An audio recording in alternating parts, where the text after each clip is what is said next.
2 दिन पहले कांगड़ा में हुए जिस कांड ने हिलाया हिमाचल, उसको लेकर हुआ बड़ा खुलासा। जिसने रात को सोते हुए काट डाले 2 युवक, पुलिस ने पकड़ा वो सनकी कातिल। आरोपी ने अपना गुनाह भी कबूला और पूछताछ में जो बताया वो आपके रोंगटे खड़े कर देगा। आप सोचने को मजबूर हो जाएंगे कि भैया इतनी सी बात के लिए भी कोई किसी को मार सकता है, और वो भी इतनी बेरहमी से।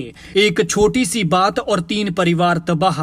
एक को काट कर मार डाला, दूसरे को बुरी तरह से घायल कर दिया। वो भाग गया, वरना सनकी के सिर पर तो भूत सवार था और खुद अब जेल की रोटी खाएगा। इतना ही नहीं, वो सनकी ड्रग्स का आदी भी है और मार काट करने के बाद उसने आत्महत्या करने की भी कोशिश की, और यही कोशिश उसे फंसा गई। पुलिस को यहीं से ही उस पर शक हुआ, लेकिन इसके बाद जो पूरी बात सामने आई उसने सबको हैरत में डाल दिया। ये तस्वीरें जो आप देख रहे हैं, ये कांगड़ा के गांव ठंडा पानी जसाई की हैं। यहीं पर वो 2 युवक बाहर सो रहे थे और यहीं पर उस सनकी ने खौफनाक वारदात को अंजाम दिया। उन्हें सोते हुए काट डाला। दरअसल ये सारी घटना एक बीड़ी की वजह से हुई, और जो बेचारा मारा गया वो तो ना बीड़ी पीता था, ना कोई दूसरा नशा करता था। शाम को इन लोगों के बीच हल्की सी बहसबाजी हुई। बहसबाजी इतनी थी कि सनकी ने इसे दिल पर ले लिया और बदला लेने की ठान बैठा। फिर उसका सनकपन 7वें आसमान पर पहुंच गया, और फिर जैसे ही रात हुई तो उसने दोनों को बाहर सोते हुए देखा और आधी रात को दराटी से काट दिया। दरअसल ये सनसनीखेज घटना शुक्रवार की है।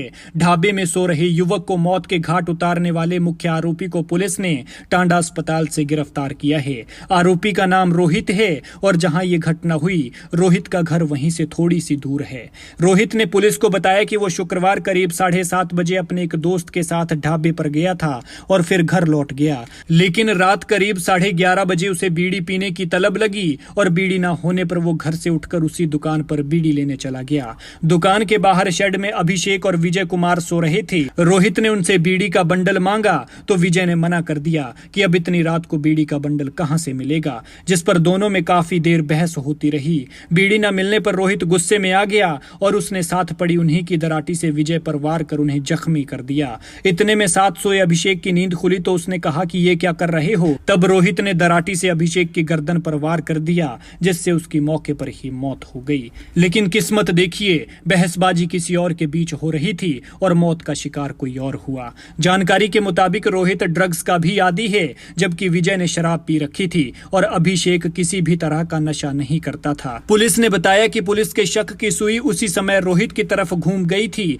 जब उसने अपने घर पर आत्महत्या करने की कोशिश की थी और उसका बैकग्राउंड देखा था। इसके बाद पुलिस ने अपनी निगरानी में उसे इलाज के लिए टांडा अस्पताल में भर्ती करवाया, लेकिन सारा खुलासा होने के बाद अब उसे गिरफ्तार कर लिया है और पुलिस नगरोटा बगुआ ले गई है। खैर, इस तरह की घटनाओं से आप लोग भी सबक लें कि आपकी सुरक्षा आपके हाथ है।